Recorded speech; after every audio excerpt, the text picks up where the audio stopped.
बिस्मिल्लाहिर्रहमानिर्रहीम। हम पढ़ रहे थे जनरल ऑर्थोपेडिक डिसऑर्डर्स। ठीक है, हमारा आज का जो लेक्चर ओवरव्यू है वो उसमें कौन सी चीज़ें आज हम पढ़ेंगे? Elbow pain, shoulder pain, neck pain और बैक एक और back pain. First of all elbow pain. Elbow में पेन क्यों होगी, कौन कौन सी रीजंस हो सकती हैं, उनके बारे में आज पढ़ते हैं। Elbow pain is often caused by over use. जो एल्बो पेन है यूजुअली वो इस वजह से होती है अगर हम एल्बो का ओवर यूज करें। Common causes of elbow pain include broken arm, अगर कोई फ्रैक्चर हो गया है, ठीक है, उस कंडीशन में एल्बो पेन आपको हो सकती है। ब्रूसाइटिस, ब्रूसाइटिस में क्या होगा? Inflammation of the bursa. Bursa की अगर इन्फ्लेमेशन होगी, ठीक है ना, जो ओलिक्रेनन प्रोसेस है उसकी जो टिप है उस जगह पे जो बर्सा है अगर उसकी इन्फ्लेमेशन हो जाए तो उसको ब्रूसाइटिस बोलते हैं। ठीक है, इन्फ्लेमेशन ऑफ द बर्सा में आपको पेन हो सकती है।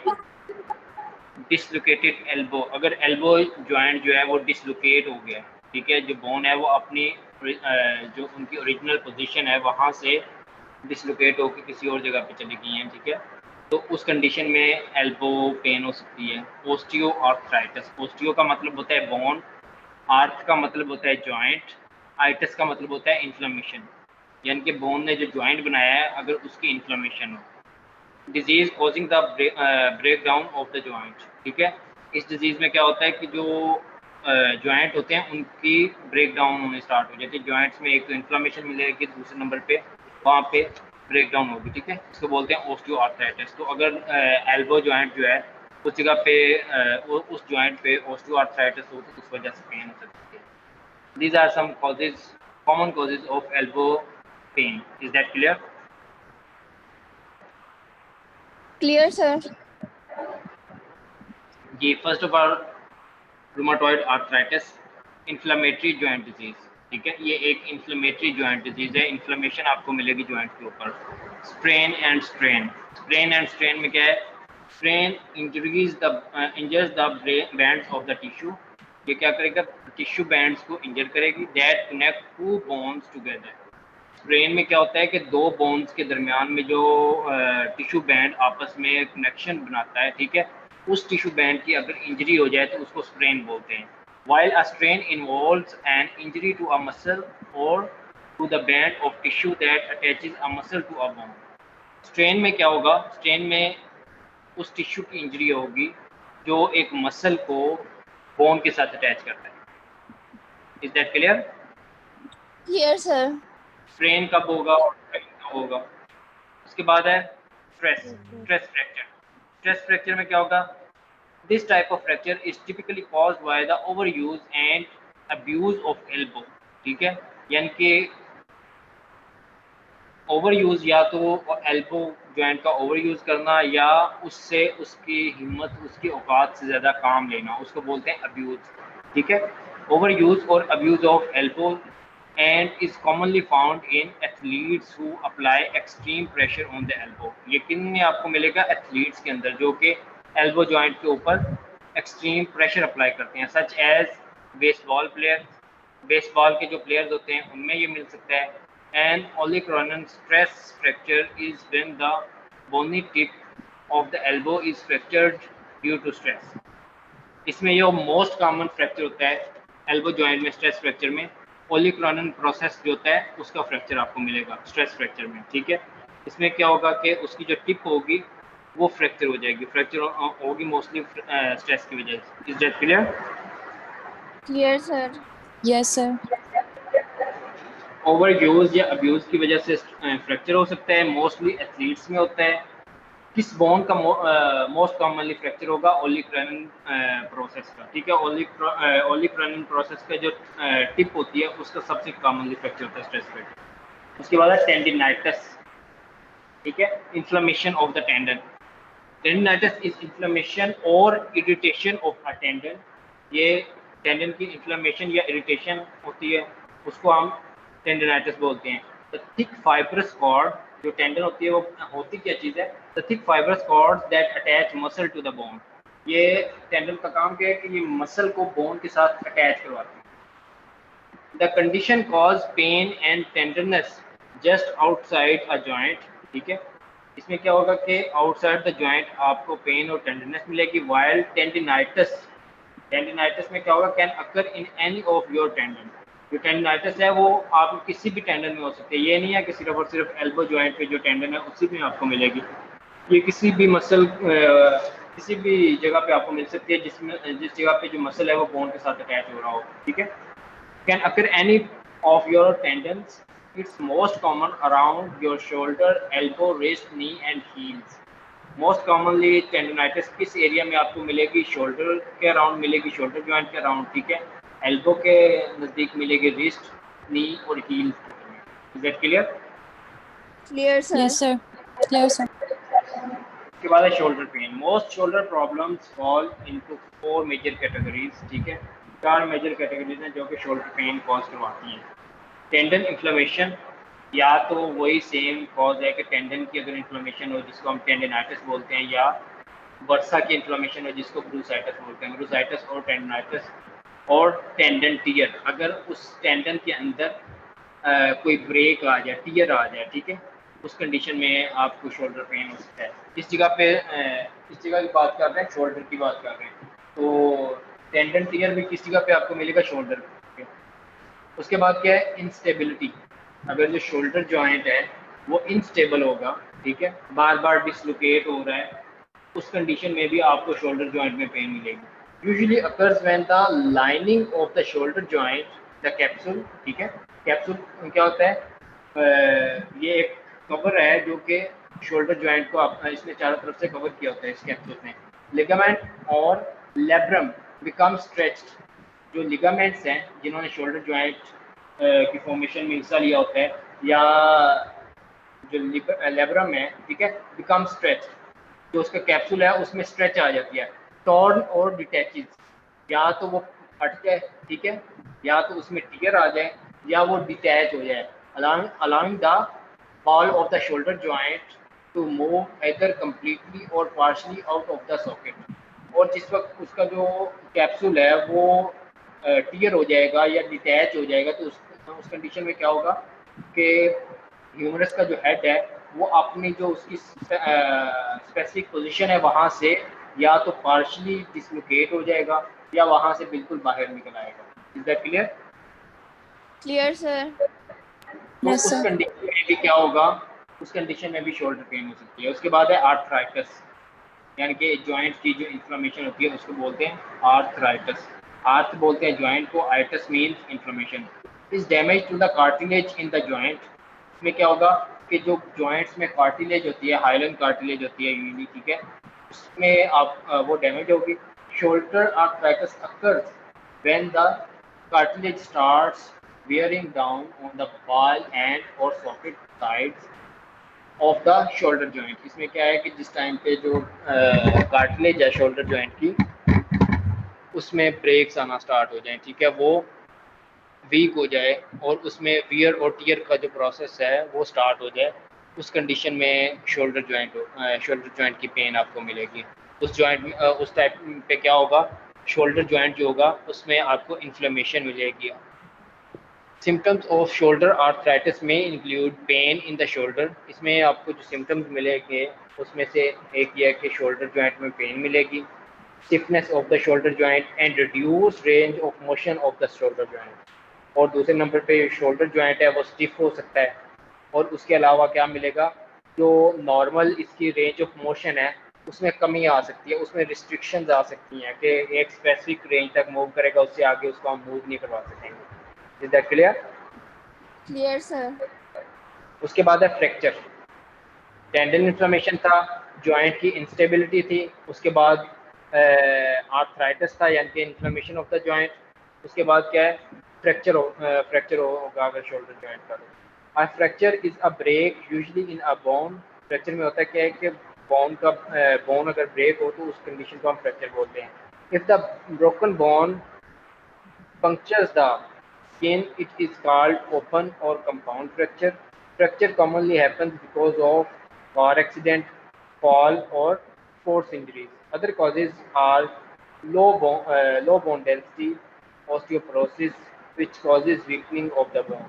यानी कि ये जस्ट फ्रैक्चर की डेफिनेशन और फ्रैक्चर के बारे में लिखा हुआ है कि कैसे कैसे हो सकता है, ठीक है, उसकी कौन कौन सी पैथोलॉजीज हैं या कौन से ट्रॉमा है, किस किस वजह से ये हो सकता है, ठीक है। तो जो फोर्थ काज है शोल्डर पेन की वो है अगर शोल्डर जॉइंट में से ह्यूमरस के हेड का फ्रैक्चर हो जाए या ह्यूमरस की नेक का फ्रैक्चर हो जाए या स्कैपुला में स्कैपुला के साथ जो बोन्स अटैच है उनमें से किसी का फ्रैक्चर हो जाए, ठीक है, तो उस कंडीशन में शोल्डर जॉइंट पे आपको पेन मिल सकती है। Is that clear? चारों Clear, पॉइंट sir. Yes, समझ आ sir. Other much less common causes of shoulder pain are tumors. ये less common causes, most common causes यही हैं कि उसमें टीयर आ सकता है, आर्थराइटिस हो सकती है, टेंडनाइटिस हो सकती है या फ्रैक्चर हो सकता है, ठीक है, या इंस्टेबिलिटी हो सकती है जॉइंट की। उसके बाद लेस कॉमन काजेज में है कि उस जगह पे अगर ट्यूमर हो जाए, बहुत रेयर है, इन्फेक्शन की वजह से, इन्फेक्शन ने अगर जो शोल्डर जॉइंट है उसको इन्वॉल्व किया हो, ठीक है, सेप्टिक आर्थराइटिस जिसमें होता है, ठीक है, एंड नर्व रिलेटेड प्रॉब्लम या जो शोल्डर जॉइंट के नज़दीक से जो नर्व आ रही है, ठीक है, एक्सिलरी नर्व, उसमें अगर कोई प्रॉब्लम आ जाए, बहुत रेयर कॉज है, ठीक है, तो उस कंडीशन में आपको शोल्डर पेन हो सकती है। इम्पंजमेंट में क्या होता है? A painful condition cause by rubbing और pressure on a tendon nerve etc. इसमें क्या होगा कि टेंडन या नर्व के ऊपर अगर प्रेशर हो तो उसकी वजह से पेन हो सकती है। इम्पेंजमेंट में होता यह है कि बोन की वजह से या जिस वक्त हम अपने लिम्ब को मूव करेंगे तो उसकी वजह से जब जो बोन्स हैं वो आपस उनकी पोजीशन चेंज होगी, बोन की पोजीशन चेंज होने से कोई स्पेसिफिक नर्व के ऊपर अगर कंप्रेशन हो रही है या स्पेसिफिक टेंडन के ऊपर अगर कोई कंप्रेशन हो रही है तो उस कंडीशन में शोल्डर जॉइंट में पेन हो सकता है। शोल्डर इम्पेंजमेंट में क्या होगा? Occurs when the top of the shoulder blade puts pressure on the underlying soft tissue when arm is lifted away from the body, ठीक है, जिस वक्त आर्म को बॉडी लिफ्ट करेंगे, ठीक है, उस कंडीशन में जो अंडरलाइंग सॉफ्ट टिश्यूज हैं उनके ऊपर प्रेशर पड़ेगा तो उस कंडीशन में शोल्डर जॉइंट पेन हो सकती है। Is that clear? समझ आ गई है? Yes, sir. समझ आ रही है. इसकी मैं बाद में लास्ट लेक्चर के लास्ट में इसकी पिक्चर भी दिखाता हूँ आपको कि इम्प्लीमेंट में होता क्या है, ठीक है। उसके बाद है neck pain, whiplash injury. Whiplash injury में क्या होता है? Is a neck injury due to forceful rapid back and forth movement, ठीक है, ये एक नेक इंजरी है, ठीक है, इसमें क्या होगा? Forceful rapid back and fourth, यानी कि किसी को आगे पीछे शेक करना, ठीक है, मूवमेंट ऑफ द नेक, अगर नेक को फोर्सफुली टू एंड फ्रो उसकी मूवमेंट करवाई जाए, फॉरवर्ड और बैकवर्ड उसकी अगर मूवमेंट करवाई जाए, like the cracking of the wipe, यानी कि जिस वक्त वाइप मूव करता है तो जिस तरह उसकी मूवमेंट हो रही है उससे उसको जब हम इस तरह मूव करवाएंगे तो उसमें क्रैक आ सकते हैं। Whiplash is the commonly caused by car accident. जो विप्लैश इंजरी है ये यूजुअली कब आपको मिलेगी? कार एक्सीडेंट में आपको मिल सकती है, क्योंकि उसमें जिस वक्त इम्पैक्ट होता है, इम्पैक्ट की वजह से पेशेंट एकदम सामने की तरफ मूव करता है और जिस वक्त कार स्टॉप हो जाएगी बिल्कुल उस वक्त फिर वो बैक की तरफ मूव करेगा। इस वजह से क्या होगा? फोर्सफुल फॉरवर्ड और उसके बाद बैकवर्ड मूवमेंट होती है। फॉरवर्ड और बैकवर्ड मूवमेंट की वजह से जो इंजरी होगी उसको विप्लैश इंजरी बोलते हैं। Is that clear? Yes, Yes, sir. sir. Clear. उसके बाद है सर्वाइकल स्पॉन्डाइलोसिस। स्पॉन्डाइलोसिस में क्या होगा? Is a general term for age related wear and tear affecting the spinal disc in your neck. Cervical spondylosis में होगा कि ये एज रिलेटेड जो डिस्क होती है, ठीक है, बिटवीन द वर्टिब्राज, उन उसका वियर एंड टियर जो प्रोसेस है वो स्टार्ट हो जाता है, ठीक है, सेनाइल प्रोसेस के थ्रू उसमें वियर एंड टियर होना स्टार्ट हो जाती है, यानी कि as the disc dehydrated and shrinks sign of osteoarthritis develop. जिस वक्त जो डिस्क में डिहाइड्रेशन के साइन आएंगे, डिस्क जो है वो श्रिंक होना स्टार्ट होगी, तो उस वक्त क्या होगा? Science of osteoarthritis develop. Science of osteoarthritis क्यों डेवलप होंगे? क्योंकि जो डिस्क का साइज है वो स्मॉल हो गया है, ठीक है, दिस काम क्या कर रही होती है, ये कुशन का काम कर रही होती है बिटवीन द टू वर्टिब्रास। ये दो वर्टिब्रास को आपस में रब होने से बचा रही होती है। जिस वक्त उसका साइज डिक्रीज हो जाएगा तो वर्टिब्रास आपस में रब होंगे, ठीक है। जिस वक्त वर्टिब्रास आपस में रब होंगे तो उस कंडीशन में वहाँ पे इन्फ्लेमेशन होगी, ठीक है। तो उसको क्या बोलते हैं, signs of osteoarthritis will develop, include bony projections along the edges of the bones. इस वक्त ये आपस में उनकी रबिंग होगी, उस वक्त बोनी प्रोजेक्शन भी वहाँ से निकलेंगे, ठीक है। Along the edges of the bones, bone के एजेस से बोनी प्रोजेक्शंस आपको बाहर मिल सकती हैं। Is that clear? Clear sir. उसके बाद है स्प्रेन्स एंड स्ट्रेन्स। वही सेम चीज, स्प्रेन इंजरी में क्या होगा, injures the bands of the tissue that connects bone to bone, यानी कि दो बोन्स को जो आपस में जोड़ रहे होती हैं, अगर उस टिश्यू के अंदर कोई इंजरी आए तो उसको स्प्रेन बोलते हैं। अगर मसल को बोन के साथ कोई जो टिश्यू जोड़ रहा है, ठीक है, उसके अंदर अगर कोई इंजरी आए तो उसको स्ट्रेन बोलते हैं। उसके बाद है टेंशन हेडिक। टेंशन हेडिक में क्या होता है, is the most common type of headache.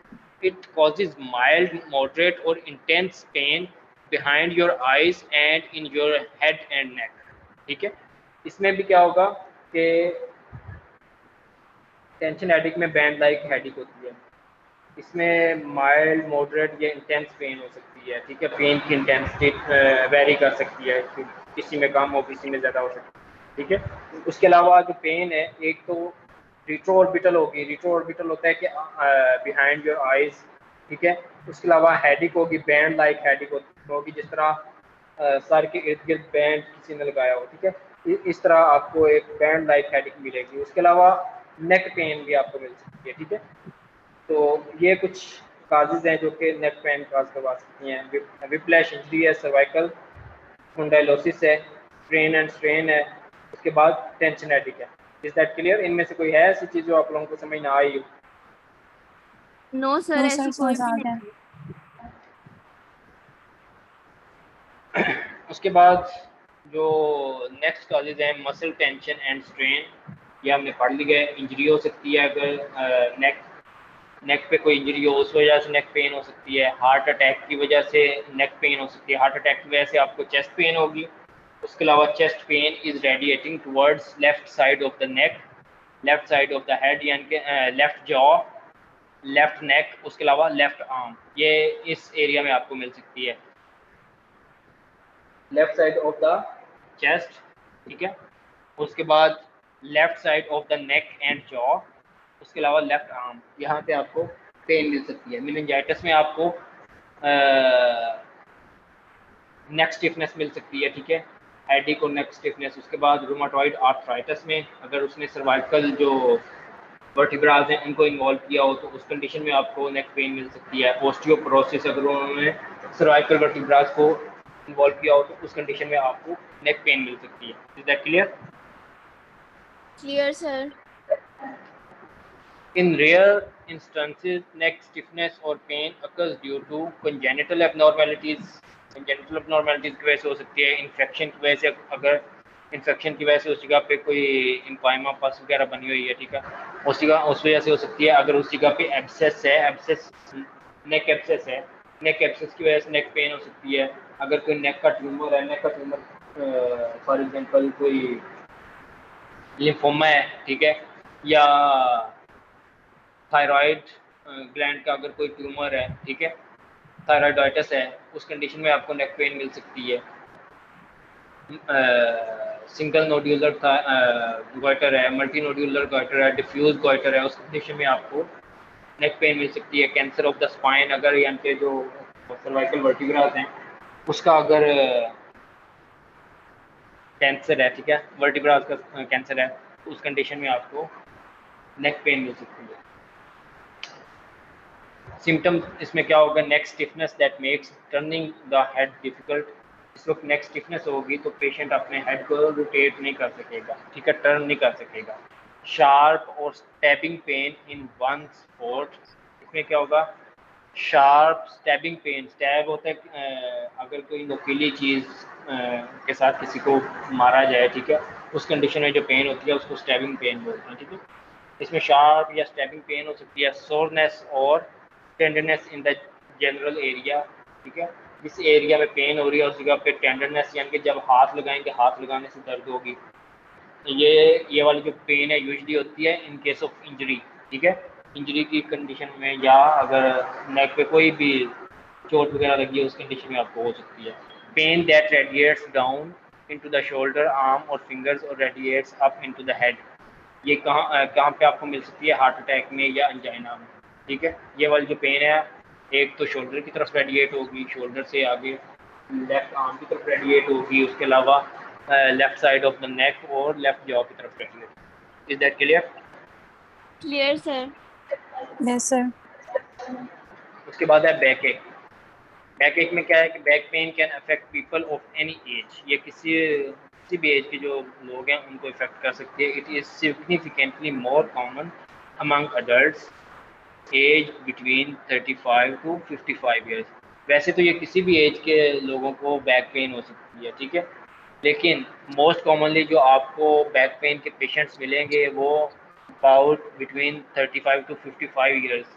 इस एज के दरमियान ये बैक पेन की जो चांसेस है वो इंक्रीज हो जाते हैं। क्यों? क्योंकि सेनाइल प्रोसेस की वजह से जो इंटरवर्टिब्रल डिस्क होती है वो डिहाइड्रेट हो जाती है, ठीक है।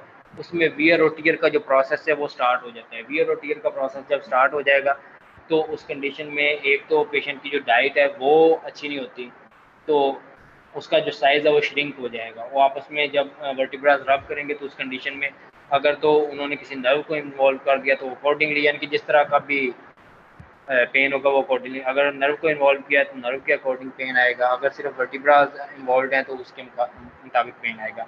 एक्सपर्ट्स से that back pain is associated with the way our bones, muscles, ligaments in our back work and connect together.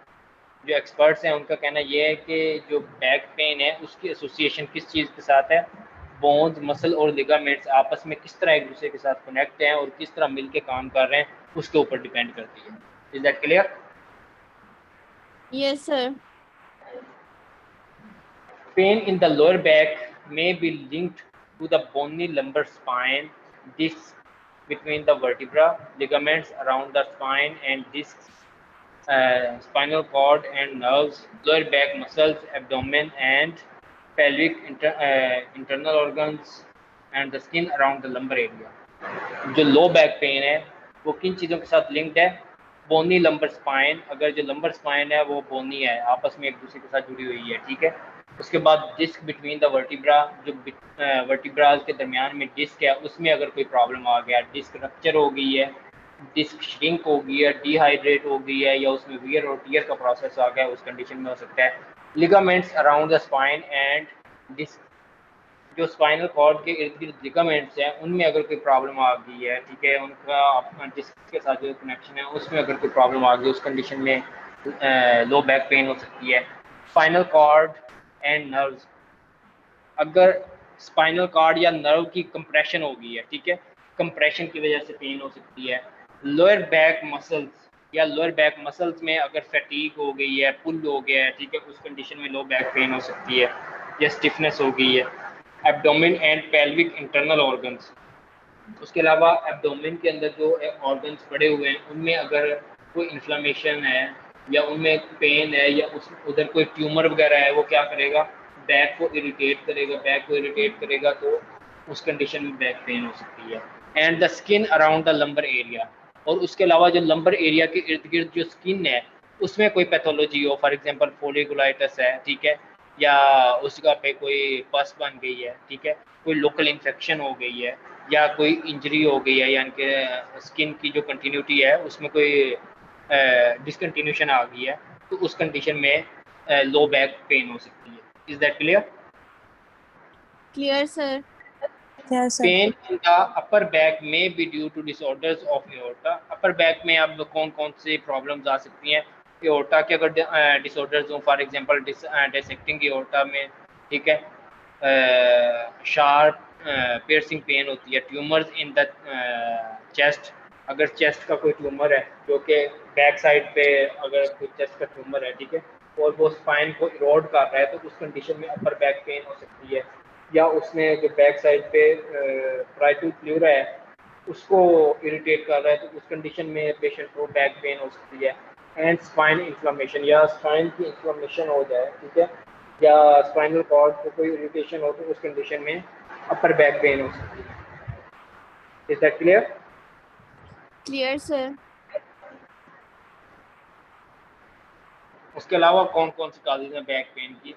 Strain हो सकती है, ठीक है, रप्चर डिस्क हो सकती है, अगर डिस्क रप्चर हो जाए। शाइटिका क्या चीज़ है? Refers to pain that radiates along the path of sciatic nerve, ठीक है। ये वाली जो पेन होती है जिसको शाइटिका बोलते हैं, ये आप जिस जिस जगह से पास होके आगे नीचे जा रही होगी उस एरिया के अंदर पेन कॉज करवाएगी। विच branches from your lower back through your hip and buttocks and down each leg, ठीक है। ये क्या करेगी कि जिस जिस जगह से पास हो रही है लो बैक पे ये अपनी ब्रांचेस देगी, उस जगह पे भी इसकी पेन होगी। हिप को ब्रांचेस देगी, हिप में भी पेशेंट पेन की कंप्लेन करेगा। उसके बाद ये आगे लेग को नर्व सप्लाई देगी तो पूरी लेग में भी पेन होगा। पेशेंट कहेगा कि पेन जो है वो रेडिएट करती है from one point two another point, या पेशेंट कहेगा कि लो बैक से स्टार्ट होके मेरे जो राइट या लेफ्ट लेग है उसमें पेन जाती है, ठीक है। तो उसको उसकी टिपिकल डायग्नोसिस स्टैटिक है, स्टैटिक नर्व की पेन है, ठीक है। उसके बाद है आर्थराइटिस। अगर जो जॉइंट है उनकी इन्फ्लेमेशन हो तो उस कंडीशन में लो बैक पेन हो सकती है। Abnormal curvature of the spine, अगर हमारे जब हम डेली काम करते हैं उस कंडीशन में जो हमारे बैठने के लिए जो चेयर्स हैं उसमें अगर हमारा कर्वेचर ठीक नहीं होगा या किसी अबनॉर्मल कर्वेचर में आप लंबे अरसे तक बैठे रहे हैं, ठीक है, अबनॉर्मल पोजीशन में, तो उस कंडीशन में बैक पेन हो सकती है। ऑस्टियोपोरोसिस की वजह से बैक पेन हो सकती है। बैड मैट्रेस की वजह से बैक पेन हो सकती है, यानी कि जो जिसके ऊपर हम सोते हैं अगर वो मैट्रेस ठीक नहीं है तो उस वजह से भी पेन हो सकती है। Is that clear? Clear sir. Back pain can also be the result of some everyday activities or poor posture. Examples include bending awkwardly, यानी कि अगर बहुत बुरे तरीके से बेंड हो, ठीक है, अचानक से बेंड होना, ठीक है, अचानक से उठना। पुशिंग समथिंग, किसी चीज़ को जोर लगाना, ठीक है। पुलिंग समथिंग, किसी चीज़ को खींचना, उसकी वजह से बैक पेन हो सकती है। कैरिंग समथिंग, किसी चीज़ को उठा के लेके जाना, उस वजह से हो सकती है। लिफ्टिंग समथिंग, किसी चीज़ को जोर लगा के ऊपर उठाना, ठीक है, उस वजह से बैक पेन हो सकती है। स्टैंडिंग फॉर लॉन्ग टाइम, अगर लंबे अरसे तक खड़े रहें उस वजह से बैक पेन हो सकती है। Bending down for long period, अगर सामने की तरफ लंबे फॉर लॉन्ग ड्यूरेशन लंबे टाइम के लिए बंदा बेंड हो तो उसमें लो बैक पेन हो सकती है, ठीक है। ट्विस्टिंग, अगर ट्विस्ट हो, ट्विस्टिंग की वजह से बैक पेन हो सकती है। Is that clear? ये कुछ बैड पोस्चर्स हैं, ठीक है, जिसकी वजह से लो बैक पेन आपको मिल सकती है। यहाँ तक किसी को कोई कंफ्यूजन है? नो सर, कोई कंफ्यूजन नहीं है। रेफरेंस बुक है बेली एंड लव, ठीक है। Up till now if you have any confusion you can ask.